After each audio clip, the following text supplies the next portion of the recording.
Yo, what's going on, everybody? It is Straight Outta Boston here, and today I'm back for episode number 7 of my Boston Red Sox Out of the Park Baseball 17 series here. So today we're back getting started with season number 2, episode number 7, taking a look at some of the players available on the waiver wire on opening day. And you can see we're also looking at trade offers for Christian Vasquez, of course.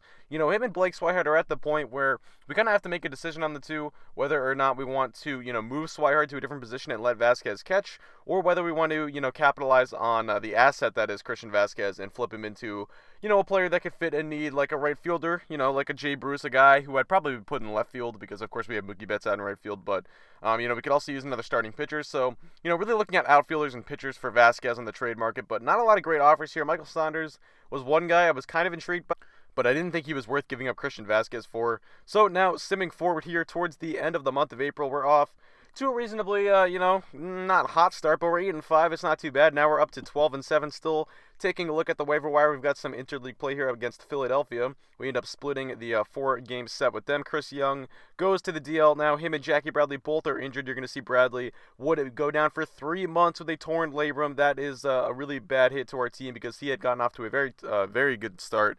He was on pace for over 7 wins above replacement if he kept up his current pace and stayed healthy. But, of course, he's going to miss about half the season now, so we call up Rusney Castillo. Now taking a look at how the lineup is looking at this point. And you can see we're messing around. I moved Sam Travis up a little bit. He had been hot as of late. Now we're getting another injury diagnosis. It's Charlie Blackmon. He's going to be out for 4 months. So our outfield depth is being tested very early. Now I immediately turned to the trade market, and I saw that the Braves were in rebuilding mode. One of their outfielders was Ender Enciarte. I was trying to put together a package that involved Christian Vasquez for him. You can see I'm throwing in Edwin Escobar as well, but the asking price again was just a little too high on Enciarte. Now I'm looking, and it's again at Christian Vasquez trade offers, and the Cardinals are offering up Randall Grichuk. So Grichuk is a guy that I consider, but he was having a very tough start to the year in St. Louis, so I ultimately decided to try out Blake Swihart in left field. With the injuries to Chris Young and Blake Swihart, or with the injuries to Chris Young and Charlie Blackmon, I should say, it's kind of opened up a hole in left field for us, so we're going to try Swihart out there. You can see his defensive ratings for the outfield aren't really that bad, but he's obviously going to have to develop into a good defensive left fielder, so we'll see how that goes. We're going to try that out for the next, couple of weeks, perhaps the next month or two. We do get Chris Young back. He was only out for a couple of weeks, so we're going to send Sandy Leon down. I had signed him off of free agency because we needed an emergency catcher. Once we moved Swihart to left field, of course, we couldn't really use him as the backup catcher, so we had to get another one up here, and I didn't really want to use V-Mart as the backup. So we're currently in first place right now towards the end of the month of May. Now we've slipped back down to second, but, no team really pulling away quite yet. Pretty middling division. Looks like, probably 85, 86, 87 wins might honestly win it, so it doesn't look like it's going to be a very tough division to win, but we're starting to struggle now a little bit, falling 2 games under 500. We do finally pick up the victory against New York there, but now 25-27, we've slipped down to third in just a matter of about a week or so, 3 games behind the division leading Tampa Bay Rays right now. And you can see Swihart's development in left field not really going so well right now, so I'm, looking more and more at trading Christian Vasquez, and I'm looking at the starting staff and especially the bullpen, and that is really where we're lacking right now. We don't really have any help coming in the minor league system. John Cornelli is a 2.5 star, but he was struggling in Pawtucket, so I didn't want to call him up. Now we're moving on to the first-year player draft, so I'm going to go through pick by pick now. We're looking at David Hamilton for our first-round pick at number 23 overall. He's a shortstop, looked pretty good both OSA ratings and with our head scout. Matthew Annunziata is going to be our second-round pick here. You're going to see the third baseman. We would select him. He's 20 years old, so hopefully he can, develop quickly for us and make an impact in the near future. Austin Beck is a guy I was willing to take a flyer on in the third round, even though the OSA ratings only projected him at a 1-star potential. I actually liked the other ratings that they projected him as. It made me think that that is actually the wrong rating, that he's probably going to be closer to the 4.5-star potential that our head scout thought he was. So we're looking at Mikey Polanski now, later on in the draft, round number 4 now. We're going to take him. Moving on to round number 5, we're looking at Blake Poe, I believe is how you're going to pronounce that. He, again, not particularly high potential on either end of the spectrum, but looked like a pretty safe bet, solid player, I would think. So Drew Mendoza. Now we're looking at guys still who our head scout likes, like Alexis Torres, Andrew Mendoza, William Heflin, as well as a relief pitcher that our head scout likes. And then we're eventually going to start picking guys with high OSA ratings, just because at this point I figured there's no one that our head scout really loves in this draft. I just want to take as many good assets as possible, and hopefully I can flip some of these guys to the OSA ratings like a little bit more than our head scout.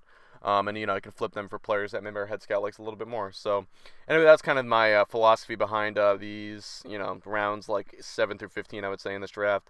But anyway, now wrapping it up, I think this is going to be our final selection there around 16, and then I would just auto draft the rest. So here we go. We would end up getting everybody signed except for the final 3 players right there, who were all late round draft picks and all were either extremely hard or impossible with their signability ratings, so I didn't even bother trying to sign those guys. Now, continuing forward here, we are moving into closer towards the middle of the month of June. Still not playing very well. 29-30 is our record at this point. Jake McGee on waivers there, but now falling 29-31. We've got 3 games in Minnesota coming up. We end up losing the first one in extra innings, and so you can see at this point now 3 games under 500. We lose again in Minnesota. Not going well right now, and we actually get swept by them, so our season starting to come apart here a little bit. And Tyson Ross is a guy that, of course, is a free agent at the end of the year. I was looking, at contract negotiations with him, but I figured if we're gonna, fall out of the race here, let's see what we can get for him. See if he could be something that could bring back a good haul for us if we decided to sell at the deadline. But all the 1-for-1 trade offers I really didn't like. So I went back to the Christian Vasquez trade market, and once again I saw Randall Grichuk's name come up.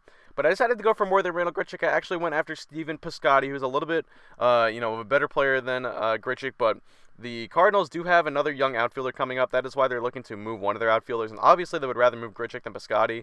But they were really interested in Henry Owens as well. So you can see here, Owens, our head scout thinks he's going to be okay. Definitely a higher potential with the OSA ratings. It's always been that way. And I've been hesitant to trade him because I wanted to give him a shot. He's been okay for us this year, but ultimately I decided that this was the right move to do it.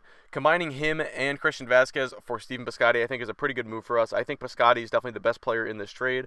Vasquez definitely could be, their next Yadier Molina, very similar player, or play style, I should say. Defensive-minded catcher, can help the pitching staff.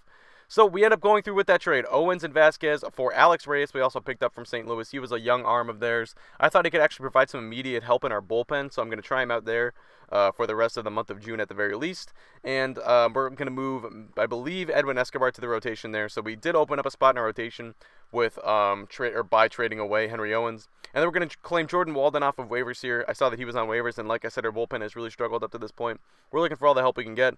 So I moved Trevor Bauer back into the rotation and sent Escobar back down. So now we have reached the 1st of July. That is where I'm going to be ending off this episode here, right before the international free agents, or the amateur international free agent signing period begins. So taking a look at the standings now, we're 4.5 out of Baltimore right now, still 1 game under 500. But we are 7-3 in our last 10, so playing a little bit better since we made the Stephen Piscotty trade. And you can see we're 4 back in the wild card, so definitely a little bit of a hill to climb here, but certainly not out of the race by any means. We just have to put together a few good weeks of baseball, and I think we can get right back in it. So taking a look at some of the statistics here, David Price has struggled so far this year, ERA up over 4. We'll hopefully see if he can turn it around in the second half. And then looking at the batting stats here, only 3 guys with OPSs over 800 and only 2 regulars in Mookie Betts and Stephen Piscotty. So the offense, not been great so far, but a lot of guys with OPSs in between 700 and 800. So we've been good, but not great so far on offense. I think both really the offense and the pitching could get a little bit better for us, but we will see. So that's going to do it. Hope you guys enjoy. Thanks for watching, and I'm out. Peace.